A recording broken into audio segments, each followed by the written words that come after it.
इतने साथी इस रैली की व्यवस्था में लगे हुए थे। मैं बार बार एक बात कहूं कि भाई पिछले 20 दिनों मैं जिस प्रकार का माहौल बहादुरा विधानसभा के एक एक गांव में देखा है, बींगे हिसाबों इसका जो तादाद आवेगी वह मेरे हिसाबों थारा ऊँटे को नहीं भाई। और भाई आप लोगों ने काबिल तारीफ आप लोगों की जो संख्या है, और खास तौर पर मैं मेरी मातृशक्ति को जिन्होंने आज अपने बेटे भाई संजीव बेनीवाल जी के प्रति, क्योंकि आपके इस बहादुरा विधानसभा में एक चर्चा चलती है कि भाई रैलियों में यह हमारा वर्गा तो आ जाए है लेकिन मातृशक्ति नहीं आती, परंतु आज आपने इतनी भारी संख्या में आके ये बताने का काम किया है कि किस प्रकार से इन 5 वर्षों के दौरान हमारी मातृशक्ति की सुरक्षा के साथ लगातार खिलवाड़ी की गई है। साथियों बुजुर्गों, आज जिस प्रकार की भाषा शैली आपके बहादुरा विधानसभा क्षेत्र में इस्तेमाल होती, हर कोई आहत है उससे, चाहे इस बहादुरा का बुजुर्ग हो,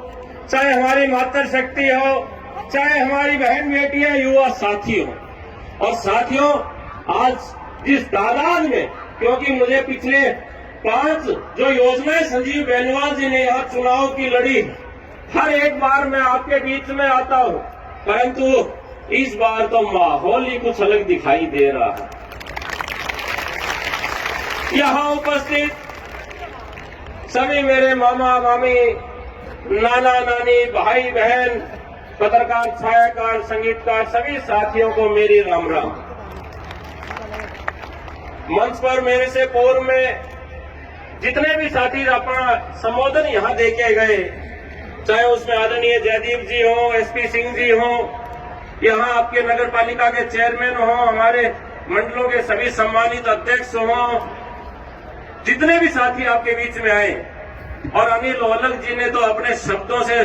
तीर चलाने का जो काम किया, हर एक व्यक्ति की मैं तालियों की गूंज सुन रहा था। तो सम्मानित मंच, ये पिछले 9.5 वर्षों के दौरान जब हमने 2014 में एक हालात इस प्रकार की थी कि 10 साल का कांग्रेस का कुशासन, और उस कांग्रेस के कुशासन के दौरान किस प्रकार से भ्रष्टाचार को, किस प्रकार से इस देश में लूट तंत्र को हावी किया गया, कहीं 70,000 करोड़ के घोटाले, और इससे बढ़ते बढ़ते 1.5 लाख और 2.5 लाख 3 लाख करोड़ तक के घोटालों से एक एक व्यक्ति आहत था। और तो और साथियों बुजुर्गों, इस देश की सबसे बड़ी जाति अगर कोई है तो वो किसान की जाति है। इस देश के किसान ने लगातार सड़कों पे संघर्ष किया, परंतु उस 10 वर्ष की मनमोहन सिंह की गूंगी बहरी सरकार ने इस देश के किसान की नहीं सुनी। और इन सब बातों को देखते हुए एक एक व्यक्ति ने यह तय किया, वो किसी भी जाति का हो, किसी भी धर्म का हो, कि हमें ये कुव्यवस्था को बदलते हुए और एक ऐसे मजबूत व्यक्ति को देश की गद्दी के ऊपर बैठाना है। और हम सब ने नरेंद्र भाई मोदी को चुनने का काम किया। इन 9.5 वर्षों के दौरान हमारे इस देश के 12 करोड़ से ज्यादा परिवारों के पास सीधे पानी की व्यवस्था करने का चाहे काम किया हो, चाहे 8 करोड़ से ज्यादा हमारी मातृशक्ति को जो चूल्हे के साथ अपने आप की आंखें खराब करती थी, उसके धुएं से उन तक गैस सिलेंडर पहुंचाने का काम किया हो। और तो और साथ ही अगर मातृशक्ति की बात की जाए तो जहां इस देश की आजादी से लगातार एक नारा होता था कि महिलाओं को सशक्त करना चाहिए, परंतु साथियों बुजुर्गों, चाहे इंदिरा गांधी जी आई हो और चाहे 10 साल तक कठपुतली की तरह सोनिया गांधी ने कांग्रेस का शासन किया हो, महिला सशक्तिकरण के ऊपर जब जब सरकारें आई, वो सरकारों के अंदर कानून बनाने का काम नहीं किया। मैं अपनी मातृशक्ति की तरफ से धन्यवाद करता हूं आदरणीय प्रधानमंत्री नरेंद्र मोदी का, जिन्होंने न कि सिर्फ महिलाओं को सशक्त करने का काम किया, बल्कि साथियों बुजुर्गों, महिलाओं को आने वाले समय में कानून बनाकर देश चलाने का अधिकार भी देने का काम किया है। यहाँ पे बहुत सारे अनुसूचित भाई यहाँ उपस्थित होंगे। मैं बता देना चाहता हूँ, जो कांग्रेस सरकार जिसने इस देश के 75 सालों के दौरान चाहे इस देश में लंबे समय तक शासन करने का काम किया और ऐसे महापुरुष डॉक्टर B.R. अम्बेडकर, भीमराव अम्बेडकर जी, जो बहुत ही पढ़े लिखे व्यक्ति और जिन्होंने कोई भी जाति हो, कोई भी धर्म हो, जो इस देश का नागरिक है उसको बोलने, पढ़ने, लिखने और आगे बढ़ने का अधिकार देने का काम किया, ऐसे भीमराव अम्बेडकर को लगातार दबाने का काम कांग्रेस पार्टी ने किया। चाहे वो 52 का चुनाव लड़ा हो, चाहे 54 का उन्होंने चुनाव लड़ा हो, जवाहरलाल नेहरू जी ने उनकी मुखालफत करके उनको हराने का काम किया। मुझे खुशी होती है इस बात की,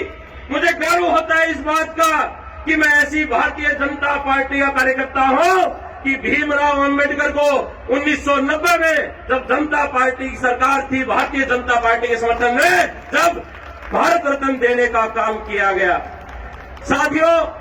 आपके इस क्षेत्र के अंदर एक बड़ी तादाद जो खेती और कृषि से संबंध रखती है, और जब यहाँ पे किसान को नुकसान होता था तो यहाँ के किसान को सिवाय नुकसान के, सिवाय घाटे के और कुछ नहीं मिलता था। मुझे याद है जब भारतीय जनता पार्टी ने नरेंद्र भाई मोदी को प्रधानमंत्री का उम्मीदवार घोषित किया था, उस वक्त रेवाड़ी हरियाणा प्रदेश में एक बहुत बड़ी जनसभा हुई थी और उस जनसभा में आप सबने भी सोशल मीडिया में या टीवी के माध्यम से उनका संबोधन सुना होगा। देश के प्रधानमंत्री ने इस देश के किसान से वादा किया था कि अगर ये आपका बेटा भाई देश की सर्वोच्च स्थान के ऊपर आप बैठाने का काम करेंगे तो अगर प्राकृतिक रूप से कोई आपदा आएगी, चाहे कोई ओलावृष्टि हो, जल भराव हो या सूखे की मार हो, उसका नुकसान किसान को नहीं, नरेंद्र मोदी अपने खजाने से उसकी भरपाई करने का काम करेगा। परंतु साथियों, बुजुर्गों,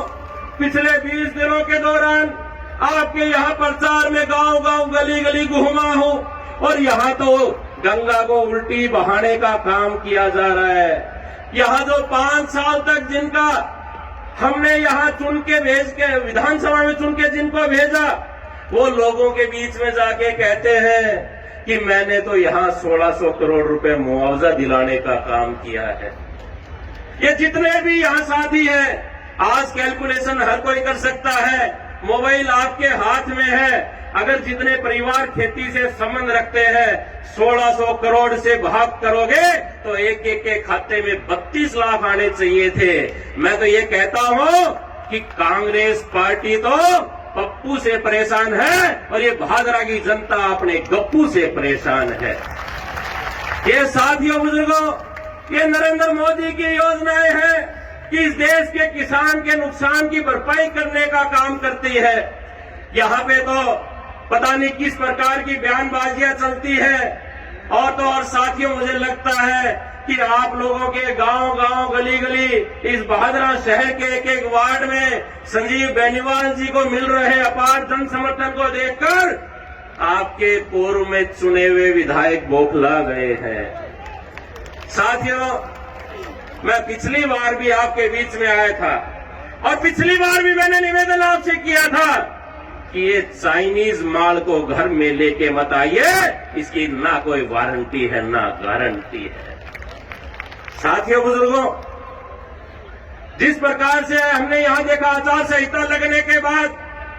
चाहे कोई नकली डीजल बनाने का भंडाफोड़ हुआ हो, चाहे यहाँ चंदन के तस्कर पकड़े गए हो, और तो और चिट्टे जैसी और मादक पदार्थों की स्मगलिंग करने वाले लोग पकड़े गए हो, जितने भी इस प्रकार की पुलिस प्रशासन के द्वारा कार्रवाई की गई है, हर एक कार्रवाई के अंदर हमारे चुने हुए विधायक के दाएं और बाएं लोग शामिल मिले हैं। और जब पत्रकार साथी या इस क्षेत्र की जनता उनसे पूछती है कि विधायक जी, आपके 24 घंटे साथ रहने वाले लोग इन सब जो गलत काम है उनके अंदर शामिल है, तो आपका कितना हिस्सा है ये बताने का काम करें। परंतु साथियों,